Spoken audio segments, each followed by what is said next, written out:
হয়েছে, কারো মুখে কথা নেই। তোমাদের নওশাদ, তোমাদের ভাঙড়বাসী, তোমাদের নওশাদ, তোমাদের নওশাদ, তোমাদের এই ভাঙড়ে পাওয়ার গ্রিডের যখন তৈরি হয় 3 বিঘে অকাপ জায়গা ঘেরে দিয়েছে। আমি বলে যাচ্ছি বুঝলো, 3 বিঘে অকাপের জায়গা পাওয়ার গ্রিডের নামে রেখে দিয়েছে।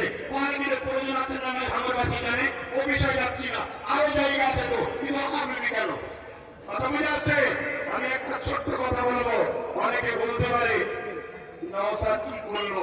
আমি একটা কথা বলবো, বড় বড় আমার ধর্মে হিসাব অনুযায়ী বড় বাচ্চাকে ভুলে দিতে হবে। বড় ভাই আমি সম্মান দিই। কথা বুঝে আসছে? আমি ওর নাম করতেছি। আমি একটা ছোট্ট কথা বলবো, ভাঙড় এয়ারপোর্টের নামে জমি নিতে গেছিল জানেন তো?